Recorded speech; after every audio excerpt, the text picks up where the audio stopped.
Peraturan imigresen yang semakin ketat dengan operasi penguatkuasaan serta penangkapan pendatang asing tanpa izin parti sering dibuat secara besar-besaran sebelum dilapor media massa secara meluas menyebabkan Malaysia kini tidak lagi menjadi pilihan utama warga Indonesia untuk datang bekerja di sini. Berita-berita yang dibaca di sini ada operation enforcement, immigration segala macam, itu pun membuat orang juga menjadi takut datang, ya kan. Banyak tuh berita-berita penangkapan akhir-akhir ini kan hampir setiap hari ada. Jadi itu juga message yang saya kira menyebabkan orang menjadi reluctant to come to Malaysia, ya.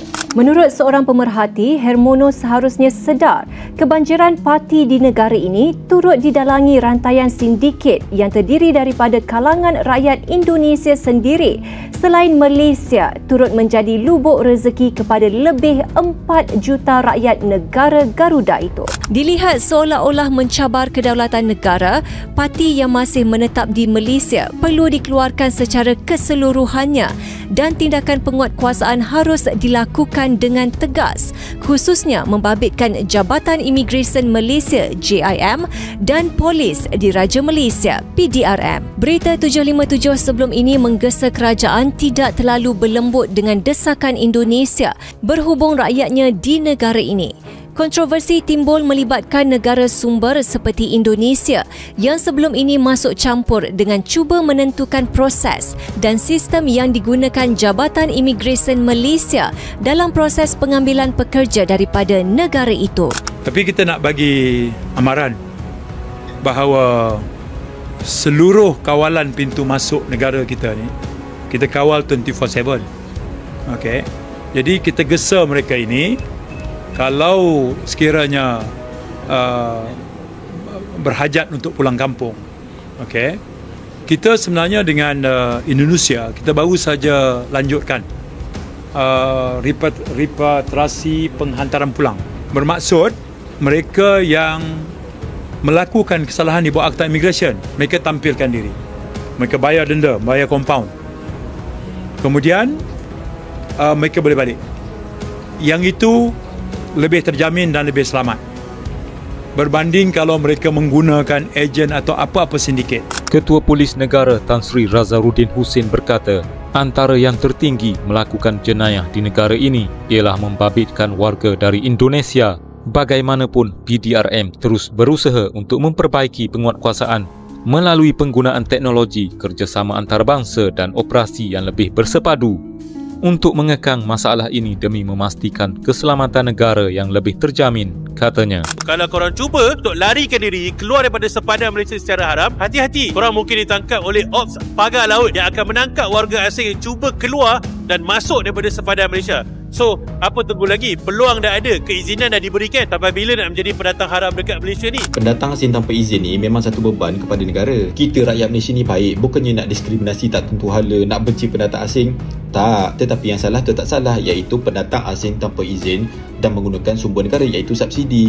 So tu je lah, tak cerita lagi lah pasal kesalahan undang-undang yang lain tu, okey? Mereka ni akan diletakkan di depo tahanan imigresen dan selama di sini pakaian, makanan semua disediakan. Dan kalau kata mereka jatuh sakit pun, rawatan pun kita akan berikan.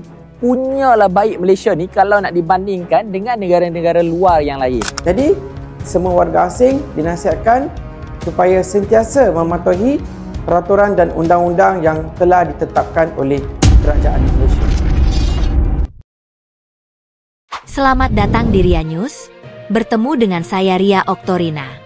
Keberhasilan pihak imigresen Malaysia dalam menangkap dan mengusir pendatang asing tanpa izin kini berdampak besar terhadap tenaga kerja Indonesia. Ketegasan undang-undang serta operasi penguatkuasaan yang intensif membuat Malaysia tidak lagi menjadi destinasi utama bagi pekerja Indonesia. Duta Besar Indonesia ke Malaysia, Datuk Hermono, mengungkapkan bahwa jumlah tenaga kerja Indonesia yang bekerja di Malaysia terus menurun.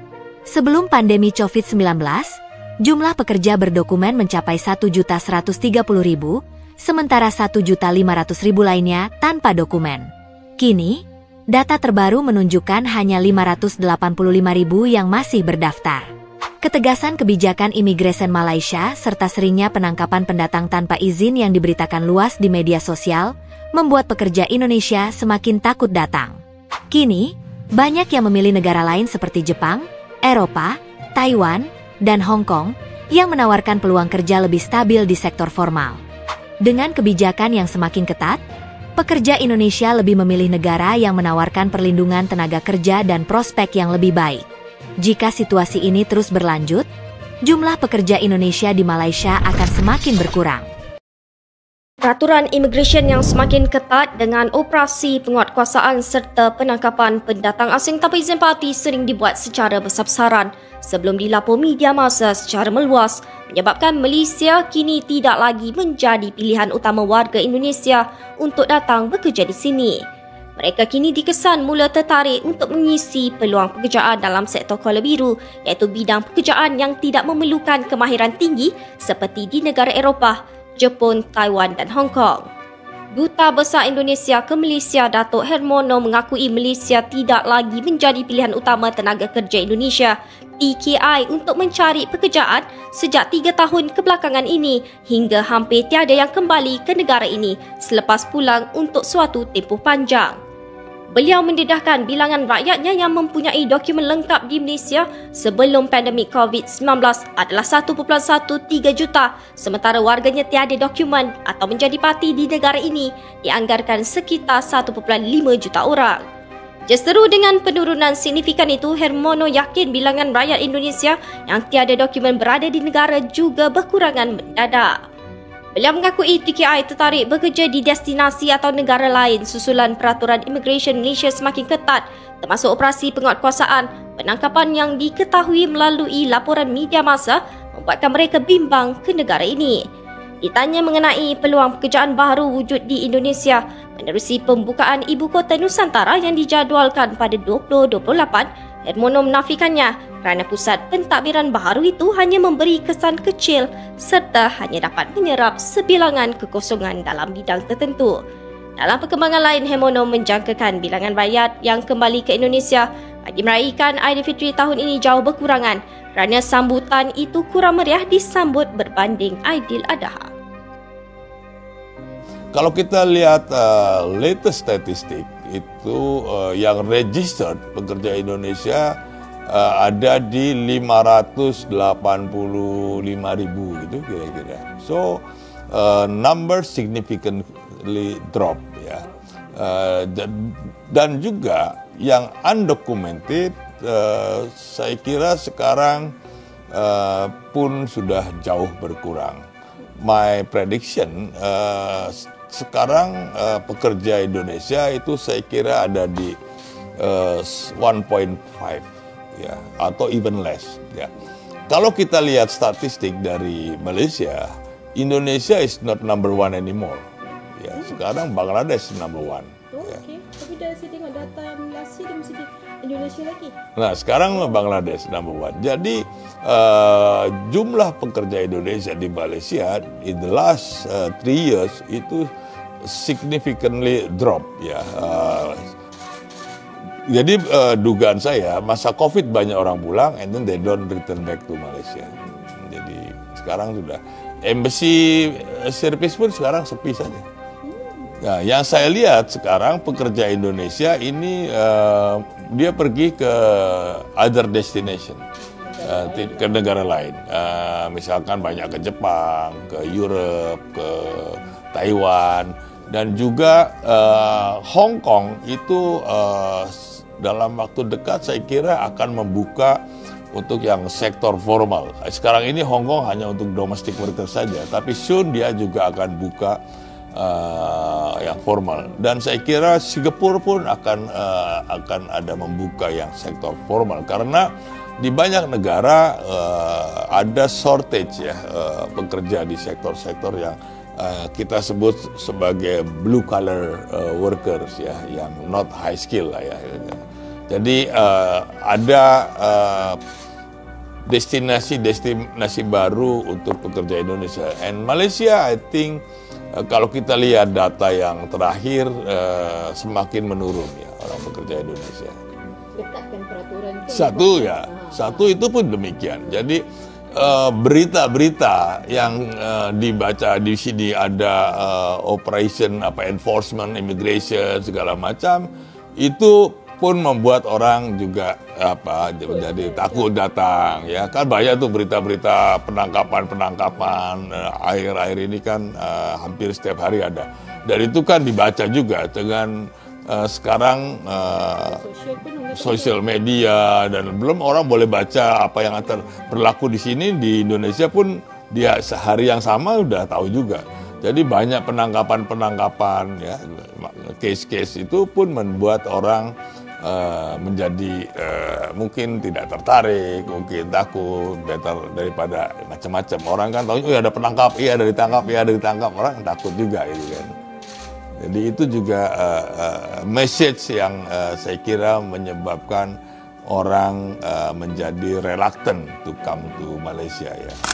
Kenyataan Duta Besar Indonesia ke Malaysia, Petahana Hermono, bahawa penguatkuasaan Undang-Undang Malaysia lemah dan menjadi punca utama kebanjiran pendatang asing tanpa izin parti di negara ini disifatkan biadab.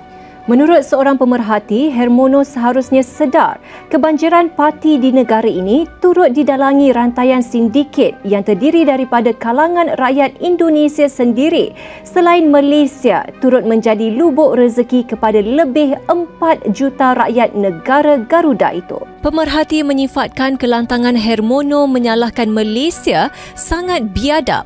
Berikutan, beliau sendiri menyedari hakikat berjuta rakyatnya bekerja secara haram di negara ini. Malah Hermono tidak seharusnya mengeluarkan kenyataan hanya mengaitkan pegawai Malaysia yang terlibat rasuah rentetan lambakan parti di negara ini. Sebaliknya perlu sedar, pegawai dari negaranya juga turut sama bersekongkol dalam aktiviti membawa masuk parti secara haram ke Malaysia. Dilihat seolah-olah mencabar kedaulatan negara, parti yang masih menetap di Malaysia perlu dikeluarkan secara keseluruhannya dan tindakan penguatkuasaan harus dilakukan dengan tegas, khususnya membabitkan Jabatan Imigresen Malaysia JIM dan Polis Diraja Malaysia PDRM. Tambah pemerhati, Malaysia menjadi lubuk bagi pekerja Indonesia mencari rezeki.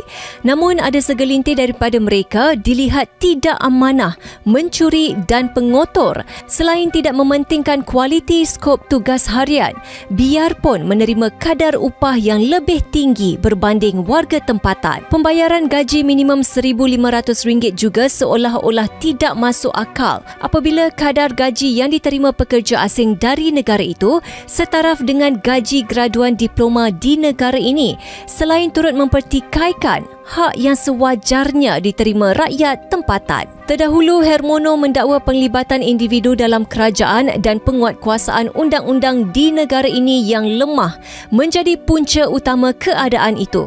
Bukan itu sahaja, Hermono juga mengaitkan isu melibatkan Kementerian Sumber Manusia dan 5 pegawai menteri itu yang ditahan Suruhanjaya Pencegahan Rasuah Malaysia SPRM berhubung pengambilan pekerja asing baru-baru ini, sebagai alasan menuduh kerajaan bertanggungjawab di sebalik isu pemerdagangan dan masalah buruh paksa di negara ini.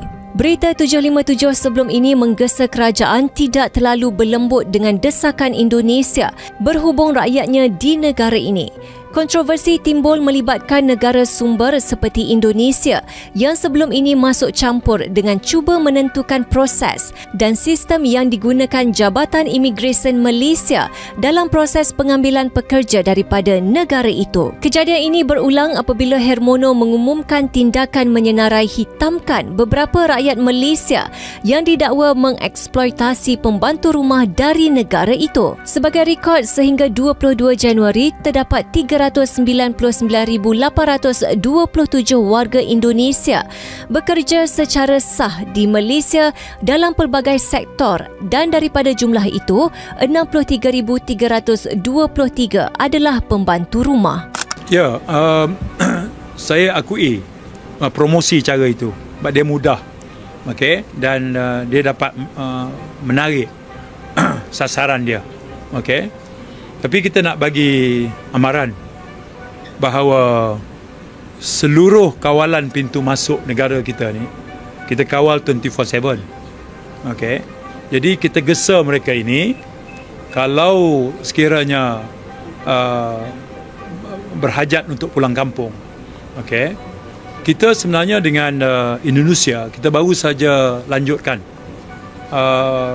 repatriasi penghantaran pulang yang sepatutnya tamat April 2024 ni, kita dah lanjutkan sehingga 2026. Okey ya, itu hasil kunjungan saya ke Jakarta minggu lepas. Bermaksud mereka yang melakukan kesalahan di bawah Akta Imigresen, mereka tampilkan diri. Mereka bayar denda, bayar kompaun. Kemudian mereka boleh balik. Yang itu lebih terjamin dan lebih selamat berbanding kalau mereka menggunakan ejen atau apa-apa sindiket. Sebab Ops Pagar Laut, bila kita luncurkan, antaranya sasarannya adalah segmen itu. Jadi kalau mereka sudah berada di sini, ketika kita bersifat ihsan, sebaiknya mereka tampil, bayar kompaun. Kemudian mereka boleh uruskan perjalanan balik secara sah.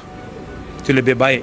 Dan repatriasi penghantaran pulang ini, tahun lepas kita kutip sehingga 120 juta daripada bayaran kompaun mereka yang pulang kampung ini melalui inisiatif ini.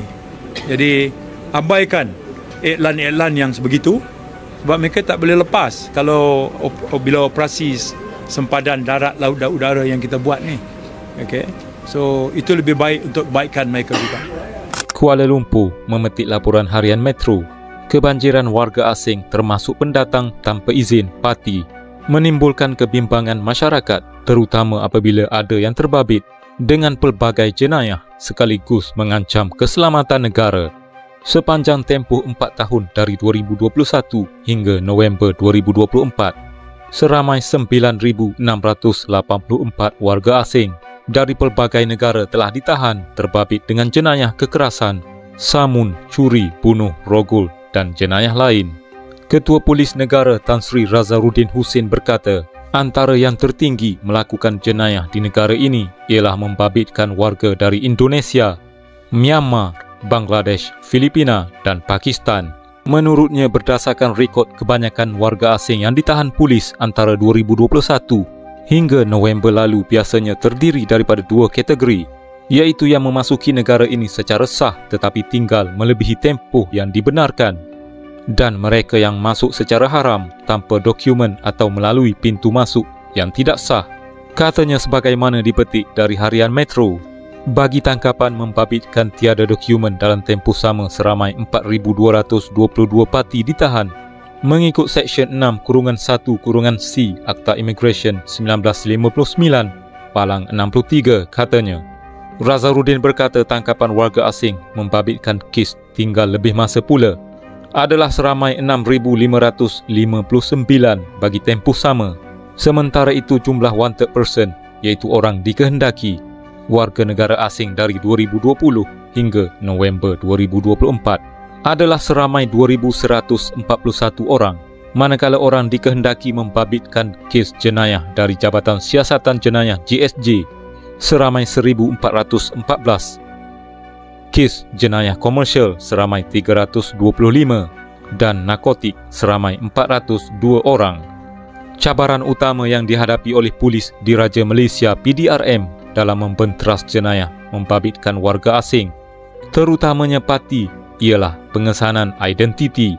Kesulitan dalam mengesan mereka yang berada di kawasan sukar dikenal pasti dan kerjasama antarabangsa yang terhad, katanya. Beliau berkata beberapa faktor lain yang menyumbang kepada cabaran-cabaran ini termasuklah isu penguatkuasaan undang-undang, akses kepada maklumat risikan, kerjasama antarabangsa serta kekangan sumber.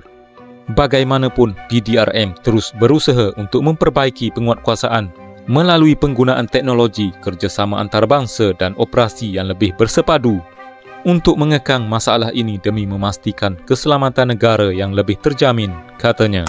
Video ni khas untuk pendatang haram, warga asing yang masuk ke Malaysia. Korang nak balik beraya Aidilfitri kali ni tak?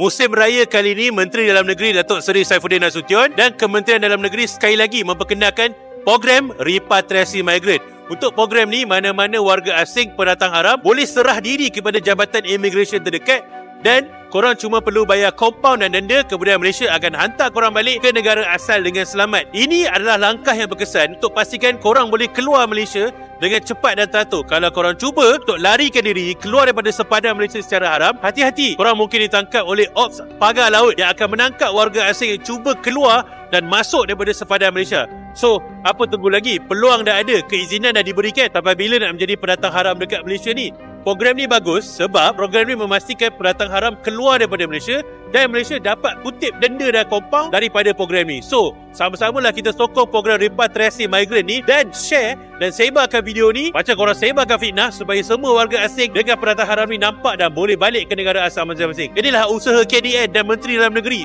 untuk pastikan keselamatan dan kedaulatan negara sentiasa terjaga. Jumpa lagi video akan datang.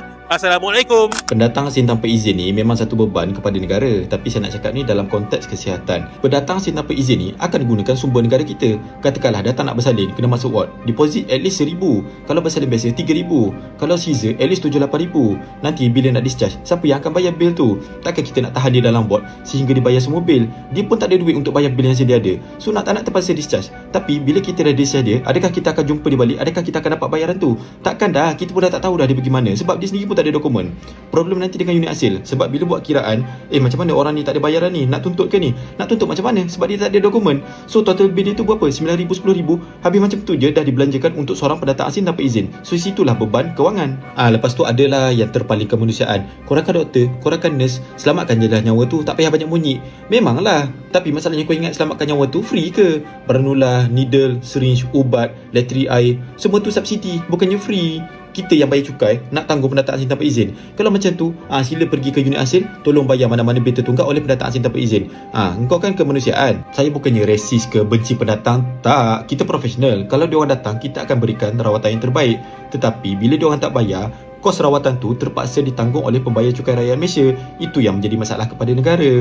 Datanglah warga negara apa sekalipun, kalau diorang bayar rate warga asing, tak ada masalah pun sebab itu tidak merugikan negara. Itu dari segi sudut kesihatan je. Tak kira lagi subsidi lain yang diorang gunakan juga walaupun tak berhak. Gula, beras, minyak masak, petrol.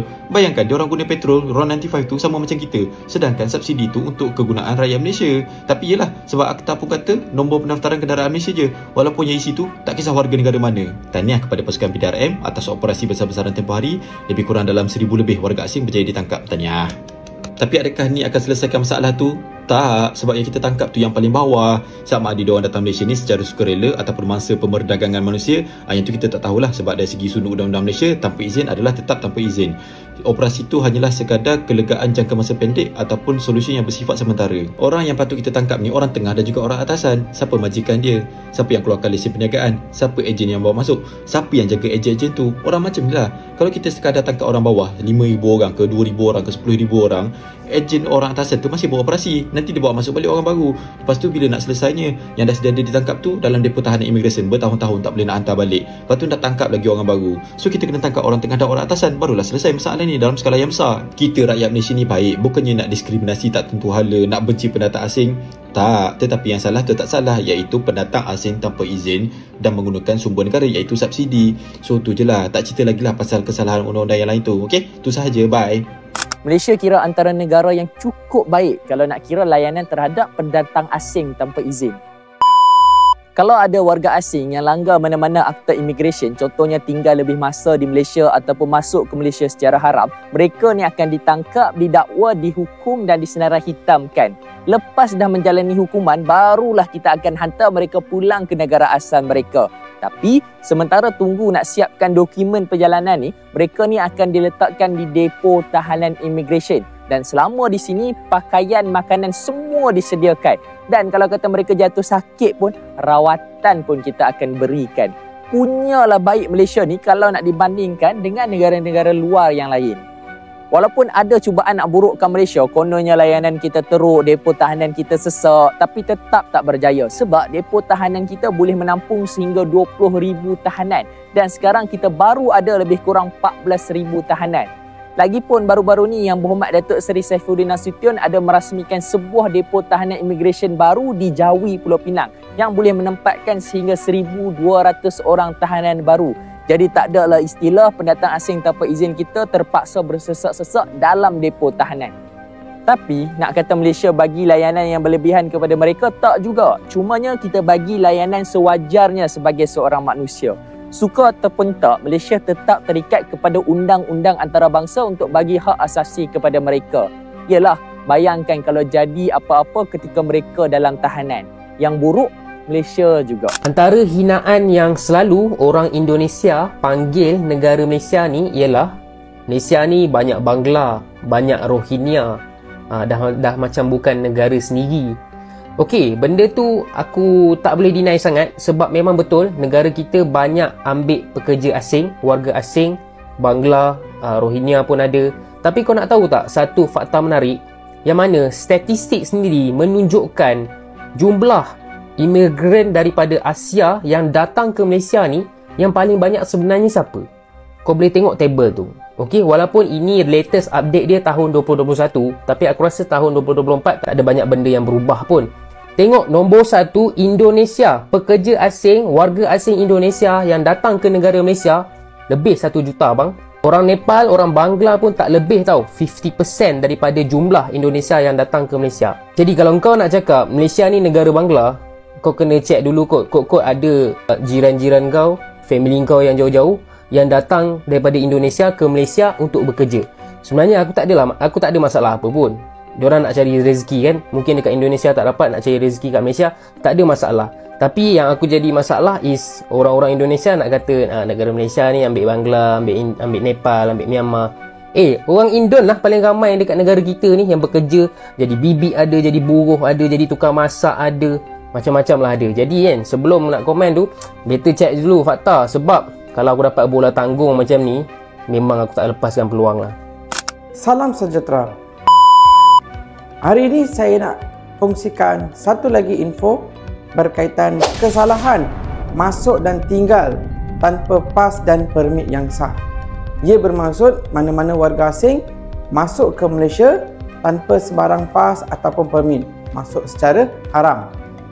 Okey, untuk kesalahan ini, hukuman yang diperuntukkan adalah denda tidak melebihi RM10,000 atau penjara tidak melebihi 5 tahun atau kedua-duanya sekali.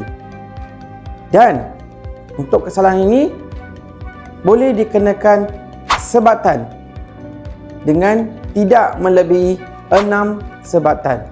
Jadi, semua warga asing dinasihatkan supaya sentiasa mematuhi peraturan dan undang-undang yang telah ditetapkan oleh Kerajaan Malaysia. Ria News akan terus memberikan berita terbaru dan terupdate mengenai Indonesia dan Malaysia, memberikan informasi yang akurat dan relevan bagi Anda. Jangan lewatkan perkembangan terkini yang akan kami hadirkan setiap saat.